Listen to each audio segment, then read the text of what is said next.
Hello and welcome to another episode of Educational. This is Roy. This is Terry.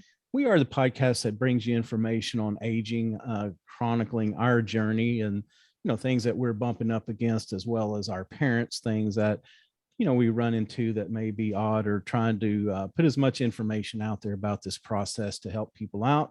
And every now and then we do have guests on from time to time, and professionals in their fields, authors, all kinds of people that can speak to different topics around aging. And today's no different. Terry, I'm going to let you introduce Richard. Yeah, after an executive and mentoring career in life sciences, Richard Haiduck is not pursuing an active retirement. His days are filled with mentoring social entrepreneurs, regular hiking and biking, reading, family time, and a recent relocation to Pacific Grove. His most recent project was writing Shifting Gears. 50 baby boomers share their meaningful journeys in retirement. At age 7, he was sure he wanted to be an author. Now, 66 years later, that dream has become a reality. Richard, thank you so much for coming to the show. Welcome. Well, thanks for having me. I'm looking forward to this. This will be fun. Yeah.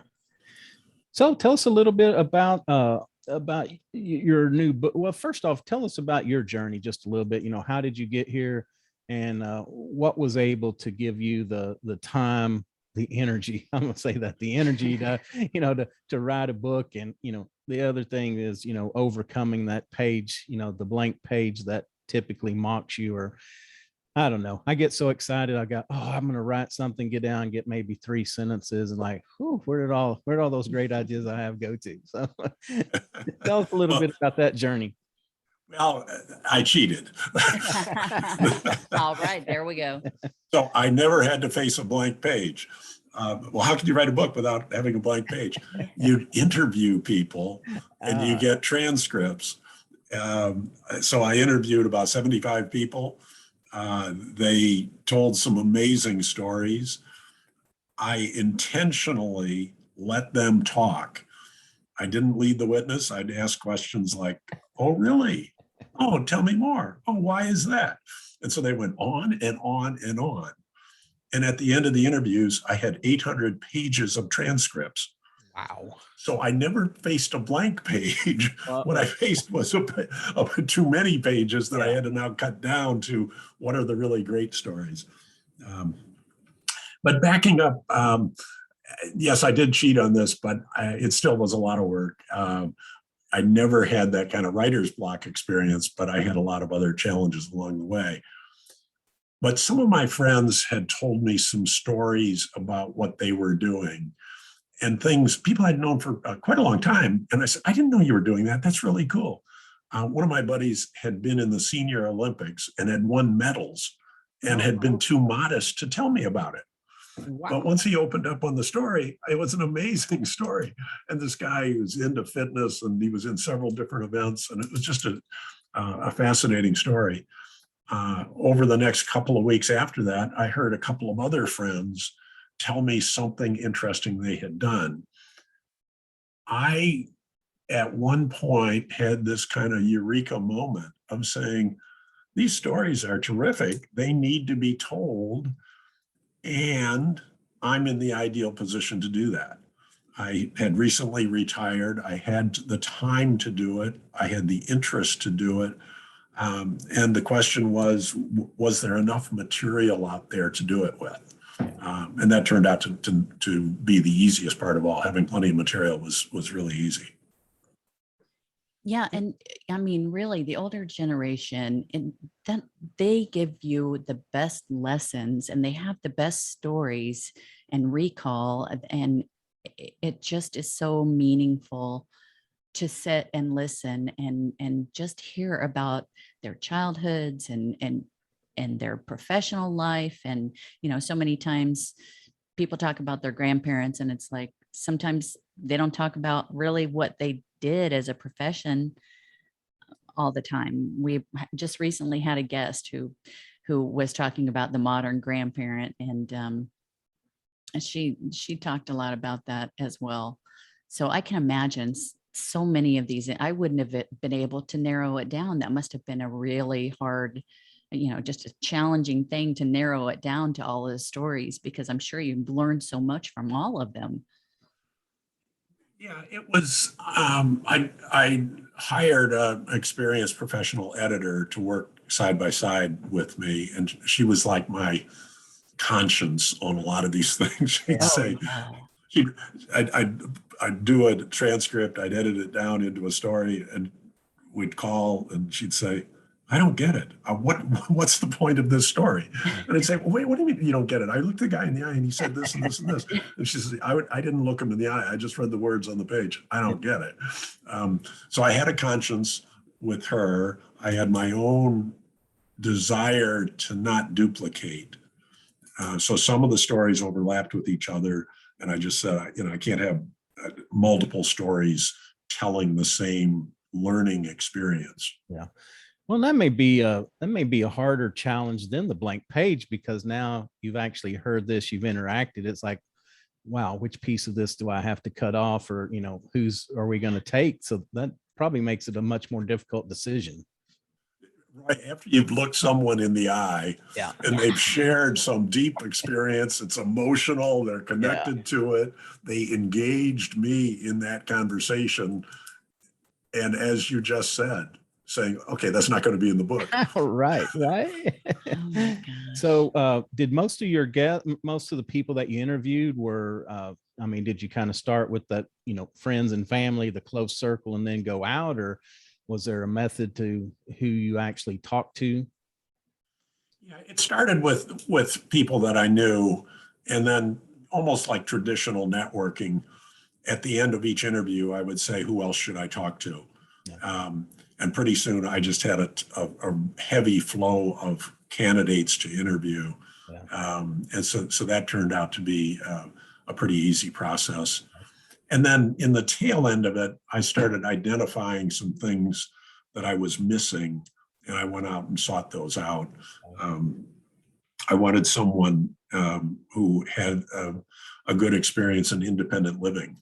And I found this 102-year-old lady Oh, living wow. independently and feisty and fun loving and active and does all sorts of different things. But I picked a geography that I didn't have yet, which was Memphis. And then I just identified independent living centers, and I contacted them and I said, I'm about to write a book about this. Do you have someone in your facility that you think would be fun to interview? Oh, cool. And so that one I sought out. Yeah. And I had a few others where I had a method to finding the person. Yeah, I think it's well, I think it's great that you've done this, and we always encourage people that, man, this is a good time. If you've got your health, of course, if you're not healthy, then it's a challenge at any age. But this is such a good time. The kids are grown and on their own, doing their thing. We're in a little lull because we're starting to accumulate grandkids, so that's that will be some time away. But the freedom, I guess the confidence and the experience in life is that we'll brave just about anything. That sounds adventuresome. I don't think we're not parachuters or bungee jumpers No. yet, but No thanks. No plane jumping. I just feel like this is such an awesome time, for me anyway, to be this age. And there's so much available, so much that we want to do and get out there. So it's encouraging. The book hopefully will encourage others that it's not a time just to stop life, but really it's a time to begin life, a different life. Yeah, exactly. And a lot of the stories are educational in an inspirational kind of way, Yeah. where you say, wow, if that person could do that, think of what I could do. Yeah. Donna was someone I interviewed, a complete stranger. I'd never met her before. She had 4 surgeries on her legs in 3 years. She had 2 hip replacements, 2 knee replacements. She was on a cane for 3 years. And then she said, now I got all new parts. I can get myself fit again. I want to do something really tough. Yeah. And she said to her boyfriend, let's go climb Mount Kilimanjaro in Africa. Yeah. Oh. 19,000 feet of Oh. climbing over 6 days. And her girlfriends and her buddies are saying, Donna, you're crazy. You couldn't have done that when you were 20 years old. Right. And she said, you don't understand. I'm going to do this. And she said about training, she said about learning about what she had to do to get fit for it. And I won't give away the ending of, how those 6 days turned out, but this was one very determined person who, when you read her story and you hear about what she did, if you're sitting on the sofa saying, should I go take the dog for a walk? You just can't have an excuse for that anymore. It's like, I can do more than I'm doing. If Donna can climb Kilimanjaro, I can take the dog for a walk. Well, and I remember seeing her, looking at your website, I remember seeing her picture on there. And that is such an amazing thing. And then which other one was I thinking about? Tom, who created the Tacky Tavern tour to entertain. Yes. Can you tell us about him? Yeah, this is a guy who has always had a good sense of humor. And he said, in my retirement, I'm going to take it to a higher level. I'm going to test my limits.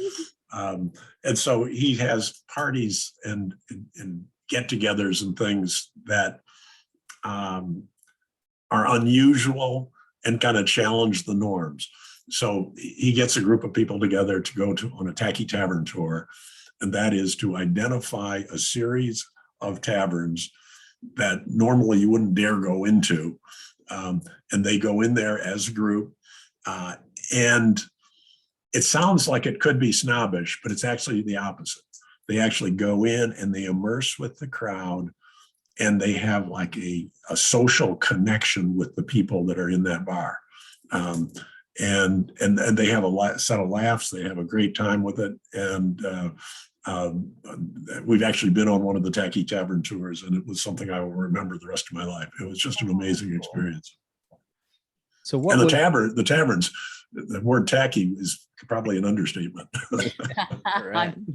Very interesting. Well, we find with restaurants sometimes that's the best. The one that you are scared to go into ends up being probably some of the best food out there.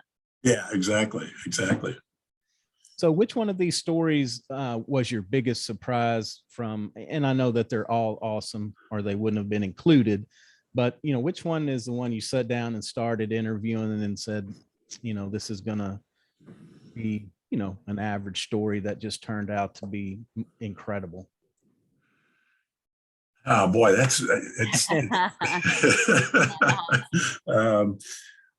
a couple of them really stand out to me. One couple decided they'd had a good life. Life had been good to them. They were pretty well off financially, and they felt they wanted to do something to give back in their retirement. Not give back financially, but give back with their time. They decided to volunteer to teach anger management in a maximum security prison. Wow. Oh my. Yeah. And it's like, wait a minute. And they said, we're going into this knowing that most of the days we go in there are going to be a failure. We're going into this knowing that most people wouldn't want to do this kind of volunteering because they end up being shouted at. They ended up, having confrontations, and they go back. They've been going back every week, almost every week for 17 years. Wow. So when someone shouts at them, they say, well, I understand that you don't agree with what I've said. Let's both think about it, and we'll be back next week. And the person kind of says, wait a minute, I just screamed at you and you're coming back next week. And they go through this cycle, and they said their success rate is low. It's terribly low. Right. But when they have a success, they've changed a life. And I thought about doing that for 17 years. They retired early. And the wife in the couple, they would often separate in the prison, go to different parts of the prison.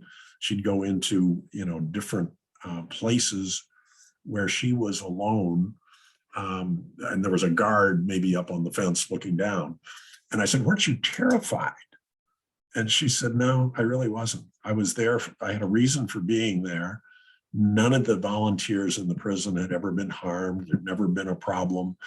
And she said, sometimes when I'd look up to see if the guard was still up there, if the guard wasn't there, I'd feel a little twitchy. Yeah. But she said, I knew I was there for a reason, and I was going to try to accomplish that. And So that was a really special story to me. I couldn't imagine failing that often with a sincere effort. And that was a big part of it for them. They said, as giving back, I don't want to give back something easy. I want to give back something that'll be really tough for me. Wow. You picked a good one. 'Cause something I'm sure very challenging. and they, and to keep going back for 17 years, Oh my that's a huge commitment. And did they in their professional life, did they have anything to do with anchor management in any particular way, or did they just? They both adopted kind of Buddhist meditation principles, Okay. and that was an important part of the calmness of their life. They could deal with difficulty personally very well. Bruce is a terrific softball player, and he's still playing softball. He's almost 80 years old, still playing in a softball league. They went to a national championship, and he said the joy of the softball and the challenge of the prison experience kind of balance each other out. I love playing softball, and every time I go out, it's a good day. The prison experience, most days are not good, but then I go out and play softball the next day. So they've really figured it out, and they've been very thoughtful about it. And she's very active in doing some things with young kids in a preschool. And again, that's positive almost all the time. So they've got this kind of life balance that they've consciously figured out. Oh, cool. So were all of the interviewees in the US? I had one that was most were in the US, pretty well geographically distributed around the US.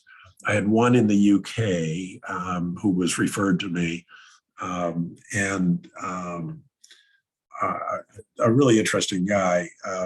Steve had a career, actually worked for IBM. He'd done analytical stuff all of his life, a lot of data analysis kind of stuff, very quantitative stuff. And he got very good at it. And then he said, but I never got to use my right brain. I never got the creative side. I was always in these kind of analytical things, and I have all these spreadsheets and I do all this stuff. I'm going to do a right brain retirement. I'm going to turn on that other side of my brain and see if it works, see if it's atrophied during this time when I've been doing all left brain stuff, or if there's anything left of it. And so with the help of his wife, who had some skills in those areas, he started doing some painting. He then posted it on Facebook to see if anybody liked what he was doing. And of course, he got a lot of positives, whether those were real or just people being nice, who knows. But it turned the switch on for him. He said, oh, they love what I'm doing. They love what I'm doing. So then he had an opportunity to paint a sign for an art studio in exchange for them letting him do a show there. And so his first show, he sold about 20 paintings and drawings, and he made about $1,500. Wow. And he said, I never imagined I was making money at this. He says, and I never imagined people would like what I was doing. So Steve went on to actually start singing solo in Greece, kind of a karaoke bar. And he said, again, that's right brain stuff. Right. Sure. So he really transformed himself. Well, the other point I want to make, it's easy to gravitate towards the inspiring stories. But everybody in the book is not inspiring. Some of the people are going through a rough patch. They're going through a patch of uncertainty or difficulty. There's two kind of late life divorces in the book. And how did they deal with that? How did they come back from that? There's some incomplete stories in the book where we took a snapshot in time. The interview occurred. They told me where they were at, and and in a couple of cases, he says, I don't know what I'm going to do next. And one of the first reviewers of the book said, you got to give the answer. You can't just give the question. And I said, no, you don't understand. This is a cross section. I want people to be able to identify with a lot of different things that happen during this stage. And to say everybody climbs Kilimanjaro just isn't right. There are people who are really having a tough time figuring out something that they need to think through and they need to deal with in a certain way. Yeah. Are there any of those incomplete stories that stick out to you that, I mean, I can imagine that you're probably going to want to maybe follow up with them on the next one, but is there any particular story that kind of tugged at your heart and made you think a little bit about how it maybe transferred to your life or might help somebody else or somebody could help them? Yeah, I think, well, let me answer the question in two ways. Let me answer a question a little different than the one you asked, and then I'll come back to the one that you asked. We're getting together on August 28th to have a reunion of everybody and to hear kind of what happened next. Some of them I've stayed in touch with and I know, but we're all going to get together, some on Zoom, some in person, and over half of the people in the book are going to be part of this. And we're going to say, okay, so what happened? What happened since then? How did this story end? What are you doing now? How have you changed? And I couldn't be more excited about hearing those things on those where I don't know what happened next. So we'll have that kind of an experience. I think that one story that I think is kind of a typical one. This is a guy who had been the fire chief. And when I interviewed him, he'd been retired for about 3 months. And this was in Northern California, where fires are just a terrible, terrible thing now. So this guy's work life had been very stressful, very challenging, very different than in the last few years of his working career. And so when he retired, he said he still gets calls from the station. He still gets people saying, what do I do about this? Or there's a fire burning here. What do you know about the kinds of trees that are up in that part of the town? And he said, they call me chief. And he says, I'm not the chief. I'm retired. And then he said to his wife, he says, I don't know if I'm retired or not. He said, my mind is still in my previous job. Right. So I think for a lot of people, there's this time in which they're sorting out. And he had some very specific plans on what he wanted to do next. But at 3 months into it, he was still getting a lot of phone calls saying, hey, chief, what do I do? So I think that's kind of a prototype of several of the people where they hadn't quite let go. They hadn't quite engaged with what was next. Yeah.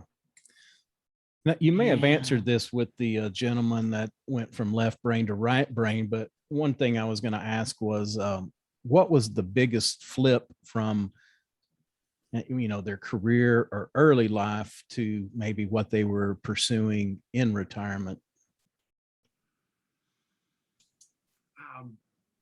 One of the guys I interviewed had been an international diplomat. And he worked mostly in developing countries. He worked in Singapore. He worked in a lot of places in Africa. And at age 50, he was offered an early retirement from the diplomatic corps. And, as a diplomat, you've got this whole aura around you of, you're very pristine. You always got a necktie on. You always got to be on your best behavior, all that sort of thing. And what Chuck said to himself was, I want to use the skills that I've learned as a diplomat of managerial skills, but I don't want to hang around Washington. I don't want to be a lobbyist. I don't want to do any of that kind of stuff. I want to disengage completely from being a diplomat. So what he decided to do was form a bird watching company. in Africa, where he would take tours out of people who were interested in seeing exotic birds throughout Africa. Wow. He said because he had worked in several parts of Africa and was a bird watcher when he was there, he said he had a lot of relationships with people who could be tour guides and people who knew where the birds were hanging out, that sort of thing. And he said, I wanted to reinvent myself totally. And being the CEO of a bird watching company seemed quite a bit different from being a diplomat for the US. Oh my Exactly. gosh, that's awesome. Well, I also like the quote that you have on your website from the quotes from retiree stories. Retirement is a state of mind. It means I don't have to do anything, but I can if I want, right? So Yes, exactly. Exactly. you're expanding on that with all of those stories. Oh, what a wonderful project you have put together here. Yeah, and I think for a lot of people, there's this set of things where you're going to do something dramatic or inspirational or major and all that. You still got to be able to kick back and watch a football game. You still got to be able to just sit back and read a book and just enjoy your leisure time and find the blend that is right for you. And that might be doing a lot of those kinds of things because you've earned it. You can do what you choose. And I tried my very best to make sure there was a balance in the book between people of varying levels of intensity in this next stage. One of my very close friends said to me, you know what? Some of these stories are boring. And I said, what do you mean? He says, they're boring. He says, I just don't connect to them. I said, well, then turn the page. And he says, you're right. The next page, there's always another great story, but some of them just, I don't connect with. And my point wasn't to say, I'm going to please all the people all the time. My point was to say, here's a cross section of people doing different things. And you as a reader will connect. If you don't connect with any of them, you're brain dead. I mean, I am convinced of that. If you read all these stories and say none of them apply to anything I care about, then I feel sorry for you. But nobody is going to read all the stories and say I connect with all of them, or I even like all of them. The 102-year-old lady living in independent living, I think, is an amazing story, but for some people, it's not at all. You know, it's like, well, that's what she does. And was she the oldest person that you spoke with? Yes, she was. Yes. That's what I was going to ask you. And yeah. then, So between the youngest and the oldest, there's a factor of 2. So there's a couple of 50-year-olds in the book who chose to do something that they referred to as retirement. It might still be very active, but it wasn't paid employment in their normal way. One guy had a very good career in the high-tech business in Silicon Valley and decided it was time to make more social impact. And so he resigned from his technology job and started mentoring social entrepreneurs around the world. The neatest part of his story, he has daughters who are kind of college-age daughters. And he said, the conversations with my daughters now are completely different. They say, Dad, what you're doing now matters. You're taking care of my generation by doing something to help the world instead of going to work at some company that's making a profit, and he says, well, no, you got to have that too. You got to have companies making a profit. You got to have an ability to make a living, all that sort of thing. But yes, I do feel differently about my career, my working career, and my social enterprise kind of activities that I'm doing now. yeah, I bet that makes a huge difference with his relationship with his daughters, because that age, I mean, my daughters as well, it's like they really want to make a social impact. They don't quite know how to do that and then make a living as well. So The fact that he was able to do that and show his daughters Yes. done is an amazing feat.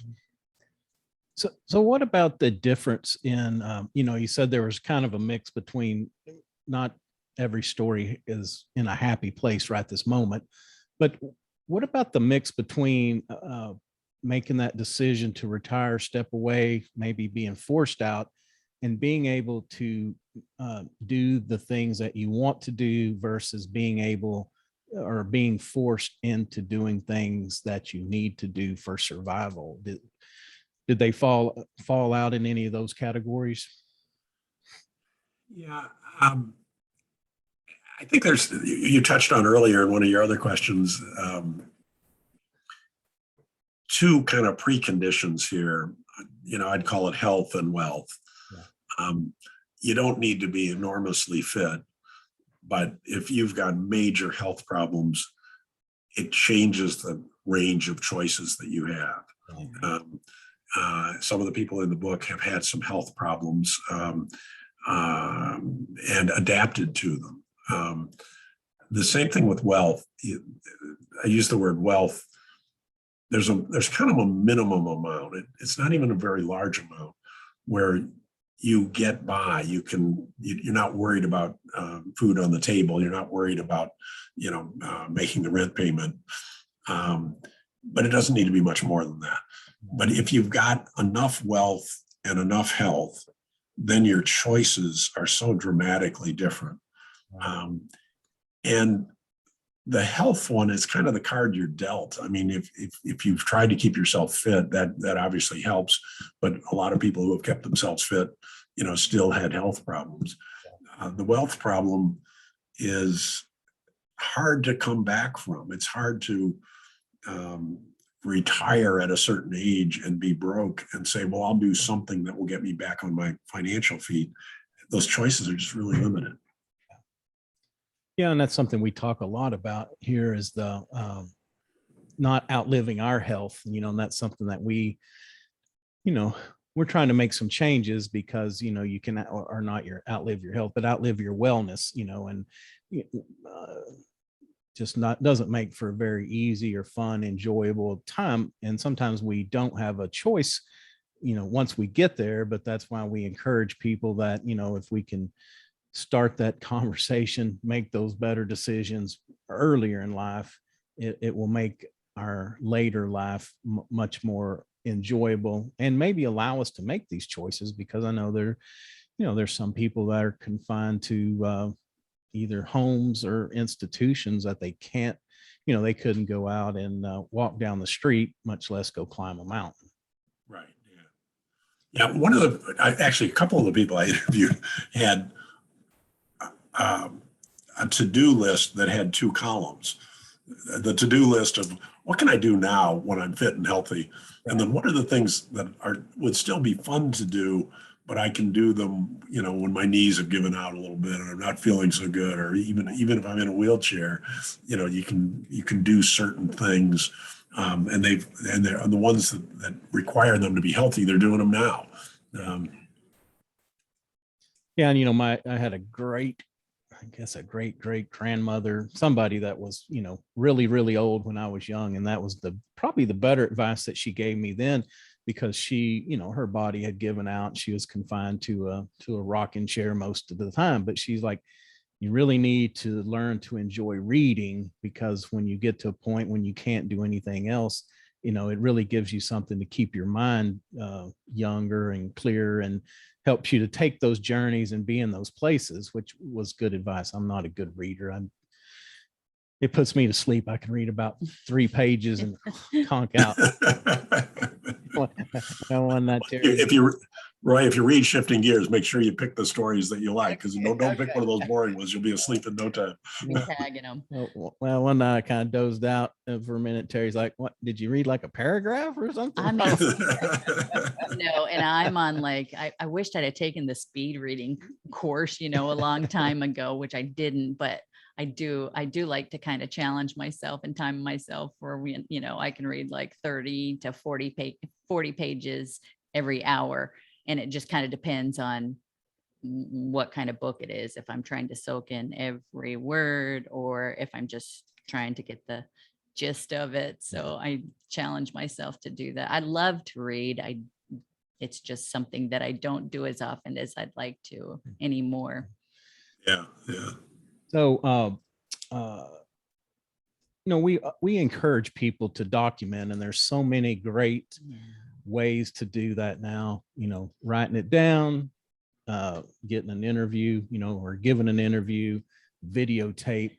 But I think that's probably a byproduct of this, is that all of the people that you got to interview, even the ones that may not have been included, they've all got some documented evidence of their advice, of their life, that they can pass down, to their kids and grandkids.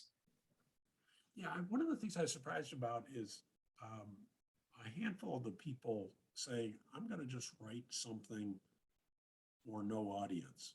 It's for the audience of my family or my grandkids or whatever. And I'm just going to put my thoughts down, and maybe it's a diary every day, or maybe it's even a short book. But documenting became something that was important to them. Right. Yeah. And both of us, I think we got both of our moms. There was a subscription to a service that would put together a book for a loved one, anybody, but we sent it to our moms, and they emailed a question a week, and you could choose the questions or just kind of randomly have them choose them. And, just anything like, what was your grandmother like? What were you like when you were 40? Who was the best boss you ever had, your first job, anything. And so we did that for a year. And, at the end of the year, they get this bound book, and you can add photos to it and things like that. So it was really kind of a neat thing that I'm glad that we were able to do. But I did have to, I had to call her and interview her and do it for her, because she's not very techie, and I am not either, but I could do that part of it and put it together and put her answers in and everything. So it was cool. All right, Richard. Well, anything else that you want to leave us with before we wrap this up? I just wanted to make a comment. I think what you're doing is very neat. I think there's a need to think about the educational part of aging. We're doing it all for the first time. And I love that. We don't know what we're doing, and we need to learn from things like what you guys are describing and the guests that you're bringing in, and getting people to just say, this is a learning experience. You don't automatically know what to do. And learning through the stories, learning through the podcast, learning through a variety of ways. People can reinvent, people can recast themselves if they get the influences right, if they get the kinds of things that you guys are doing to change their outlook, to change their pattern. So thank you for doing that. I'm sure you've got a lot of people really admiring what you're doing. Well, thank you for that. We appreciate that. That's very nice. And, just community, it's all about community. It's all about sharing, and you don't have to reinvent the wheel. Somebody's done this before you, or something like that, and you can talk to them and read wherever they are, Instagram, Facebook, read your book, just anything. There are resources out there, and it's just trying to get those into the hands of the people that really need it. It's important. Yeah, and kind of encouraging that it's, we may struggle a little bit because, like you said, we haven't done this before. No. So we're learning, but to try to have the courage to try the new things. And just because you get a certain age doesn't mean you can't, climb a mountain or go be a kickboxer or whatever you put your mind to. We may not be, and I'll speak for me, we may not be at the elite class like we might have been in our 20s, but at least we can do something enjoyable and have some fun. So yeah, age is just a number, really. Yeah, it really is. And youth is wasted on the young, right? I mean, all those things. Well, Richard, tell us before we get away, a couple things. First off, is there a tool or a habit that you use in your daily life that you feel is very important? And it could be related to aging or just anything, but a tool or a habit, something you do every day? Um, yeah, maybe it's not a daily habit, but I think being introspective and saying, is this going the way I want it to? Is this what I was hoping for at this stage? And kind of constantly re-examining that.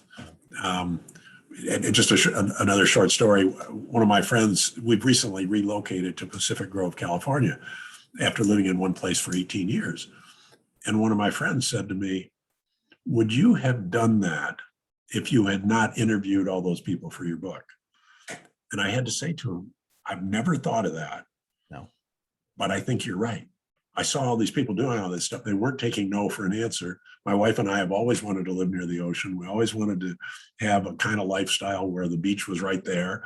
Wow. And we said, why not? So letting the example of others inspire us, we had this conversation and we said, let's do it, let's go. And it turns out to have been a move that had been everything we had hoped it would be. Oh, that's good to hear. Yeah, and Pacific Grove, what a beautiful place. Oh, we love it. It's just great. Where did y'all live before? A place called Woodside, which was kind of near Palo Alto, near Stanford. Okay. That's right. Up in the redwood forest. Yeah. Oh, another beautiful place. It was a beautiful place. We lived in an isolated way. We were in a redwood forest. We couldn't see a single neighbor. And our lifestyle was not very communal. We had a lot of friends, but we would go to their house or they'd come to our house. In our new place, we made a conscious effort to say we want to be part of a neighborhood. I was sitting in our backyard and I heard the phone ring. I went to go answer. It turns out it was the neighbor's phone. That's when we knew we were in a communal kind of center. Yeah, and a couple ideas, and I'm gonna try to get some support from Terry here because the beach is one thing we've thought about, and we would like to do that eventually. Yes. But the other thing I'm thinking about is the van. They call it the van life. You trick out a little Airstream or van, and you just mobile, just like nomads, pitch your tent wherever you are that night. And I think that would be, I think that would be so cool. But I haven't got her on board with that If yet. there were a time limit on it, I might think about doing it for a couple of months. But yeah, but I need to be stationary. As long as you take me to a beach, I don't care. I don't care. I'm a pioneer woman, So I can't remember where it is in the book, but go to the one of Andy, because Andy has he and his wife decided to do the RV life. Okay. And they love it. It's really changed their lives and in a positive way. Well, cool. And we've talked to a couple of guests who have done the same thing and they love it. They've just got their little Airstream and they just go wherever they want to and they do everything virtually. So yeah, it works. Yeah. All right. I'm going to get some support going here. Cards and letters. Send your cards and letters. Oh, no. All right, Richard. Well, tell us again. Well, before I even ask you to tell us about the book, is there going to be the second 50? Is that kind of on the list, or the first 50 and done? Or a new 50?